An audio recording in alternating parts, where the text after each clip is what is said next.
Few things are harder than the mission of raising your kids. At the Dad Project, we get experienced dads to reveal what's worked for them, offering practical, time-tested advice. Being a successful dad is tough, and we're here to help you get it done. Welcome to the Dad Project. In this episode of the Dad Project, our contributor Josh speaks about successfully meeting the challenge of fatherhood when you may not have had the benefit of a good example in your own father.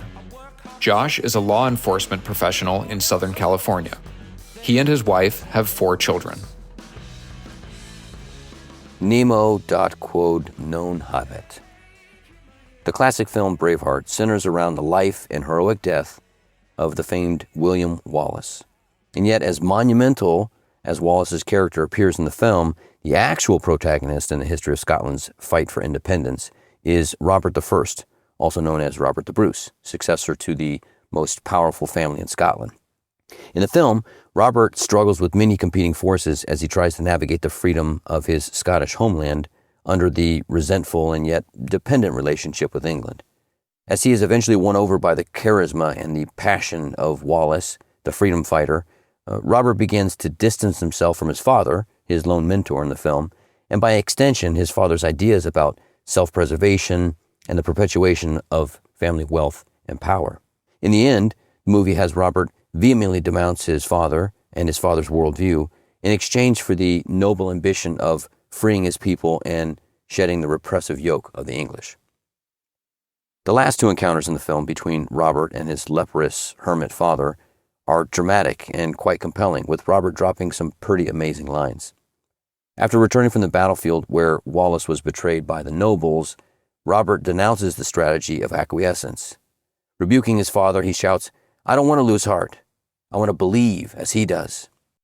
And a little later, after Wallace was betrayed one last time through the surreptitious dealings of the nobles, Robert storms into his father's chambers and declares, "You're not a man, and you're not my father."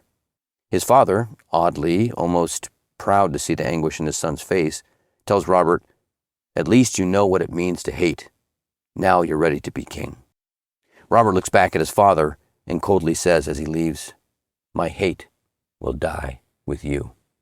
Robert later leads his people to defeat the English, regain a free and independent Scotland, and become its king. Nemo dat quod non habet. No one can give what he doesn't have. This is an old Latin maxim that was used in the legal realm, but I think it's applicable in almost any circumstance in life, whether it's the professional realm, family, friends, you name it. So, what do Scottish freedom fighters and Latin phrases have to do with being a great dad? Excellent question. I'm really glad you asked, because I wrote a whole talk on it. The answer is this: no man is fated to follow the missteps of his father, nor bound to perpetuate his father's faults. More importantly, if a man wants to change the future of his family, in some way, he'll need to possess the character traits he wants his children to develop and embody. Now, more than any time in Western culture's history, children are growing up in, let's say, less than ideal circumstances, many times in homes marred by divorce and other serious hardships. And sadly, the results have been catastrophic. It's likely that many listeners to this podcast have in some way been affected by this malady. I certainly have.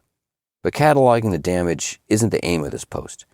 Instead, I want to remind you that all hope isn't lost, and that human resilience and the power of love showcase many examples where the trend's been reversed.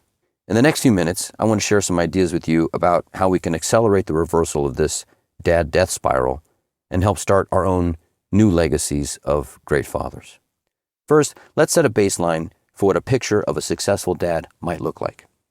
I'd offer that most people would agree it's someone whose younger children are well-mannered, respectful toward others, kind, grateful for the good they've received, and later, when they're grown up, become responsible, self-sacrificing, balanced men and women of integrity. In short, men and women of virtue and strong character. People you want to work with, people you want to be friends with, people you want to start a family with. And I'll grant that Those words or descriptions get thrown around a lot, virtue and character. So let's get a good and concise definition. As the saying goes, behaviors form habits, and habits form character.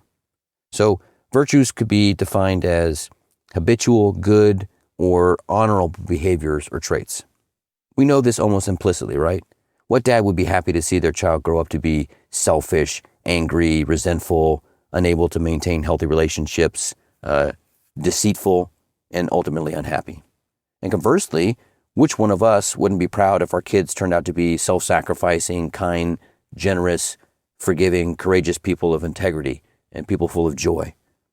Now, despite what you may have read out there, kids don't automatically turn out like the latter example. And if you're listening to this podcast, you've probably already figured that much out on your own. Becoming a virtuous adult requires a mentor, and none more significant or influential than a great dad. For those of you who grew up with a great dad, stop and take a minute to be thankful. And after you've finished listening, maybe let him know that you appreciate his hard work. While that gives you a good start, the challenge still remains for you to pass on that great example and build upon it. For those of you whose dad tried but left some or a lot missing, the job of being a great dad might be a bit more inclined, but still within your reach. So, where do we begin? And where do we begin again? Well, overall, we have to have a plan. Like Ben Franklin said, failure to plan is planning to fail. And like Stephen Covey wrote, begin with the end in mind. If we're going to be successful, we have to be strategic in our approach. What does that mean? Well, strategic versus a tactical make it up as we go along approach. We need to be proactive, not reactive. We're advancing in the fight, not retreating. And the most important step in our plan is to have a radical desire and an unceasing effort to find and live the truth. Why? Why do we start here? How does that make sense? Because it breaks down like this. In order to love, we must be free. And in order to be free, we must have the truth. So, truth leads to freedom, and freedom to love. This is the departure point in our journey to be successful dads. To have a desire for the truth, a willingness to find it, and the strength to live it. Ultimately, this permanent internal disposition is going to lead us to be able to have the freedom to love our kids the way we want to love them and the way they need us to love them. Moving from the theoretical to the practical, how does that translate in terms that relate to our specific goal of becoming great fathers and grappling with the problem of giving what we don't have? Well, this radical desire for the truth in all things allows us to make proper assessments that shape our plan and maximize our potential for success. For example, the truth about ourselves, our strengths, our weaknesses, our fears, the truth about our efforts as a husband, our efforts as a father, the truth about our children and what they require.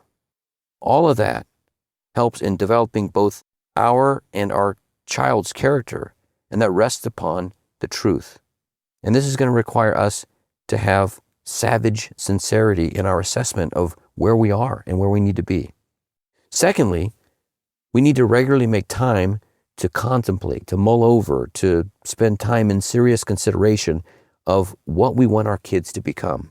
It's like visualization techniques. What character traits do we want them to epitomize? And what are the next steps that we're going to need to take in order to make that happen? These steps should start with identifying which of these traits first we need to work on developing ourselves, and what bad habits we need to uproot or struggle against. Remember, more than anything we could ever say or teach, our children learn primarily from our example. And additionally, we'll need to think about each kid individually and determine which good traits they already naturally possess and which traits they need to work on developing. Maybe one kid is super kind and loving, but a complete slob. Or maybe one kid is a great student and super organized, but's oblivious to the needs and the cares of their siblings and their friends. We have to know our kids' strengths and weaknesses if we want to help them grow in character. And that's going to take the time that we spend in contemplating our kids and who they are. And we can expect this to change from child to child, and even internally with each kid as time goes by and they mature. So this has to be a continual theme in our lives. Lastly, we'll need to come up with some specific means to teach these virtues and, most importantly, help our kids practice them. We need to be intentional about this. No ad hoc or one-size-fits-all approaches. Remember, we're strategic in our approach, not merely tactical. There are a ton of resources that can help us. Books, sports, having our kids practice instruments, getting them involved in clubs and service and formational organizations, just simply getting together with other dads and other families that inspire us and who are striving for the same goals. I'm sure you're already thinking of other ways, and they're probably almost countless. The idea, which is the important part, is to make the formation of your kid's character fit like a glove. Find ways that your family will enjoy the challenge of developing great character traits. In our family, we love camping and hiking. Our kids are involved in clubs. We love getting together with other families that share our values and that inspire us to be better. Our kids are learning instruments. We have them doing yard work. Again, the possibilities are endless for the development of virtue. We also have a practice of choosing a specific virtue to practice for a week or two. And in order to help us do this, we use a workbook that catalogs different virtues. It's helped us in a lot of ways with forming examples of what a specific virtue would look like or to be lived out. It gives a structured format, which is very helpful and important for the strategic approach. And then something we found transformative, it reframed the approach to correcting bad behavior by suggesting that we look at our kids' shortcomings as a means of opportunities to remind our kids or teach our kids that that circumstance, that event, could have been handled better by practicing a specific virtue. So the focus is on developing the virtue, not on the negative behavior. There are a number of guides out there, so find something that's well recommended by a family or friend that you trust or that you admire. Find something that you like, and most importantly, that works for you and your family. We can't change where we came from, but we can have a say in where we're going. The idea is to be intentional and have a plan, be brutally honest with ourselves, continually assess and reassess where the family is on the journey, and be creative in finding ways to help the family grow in character. The road to being a great dad is a steep one, but well worth the effort and well within our capabilities. So whether it's been passed down to us or whether we're forging it anew, the legacy of being a great dad is in our hands. So get out there and get it done. Hey, thanks for listening to The Dad Project.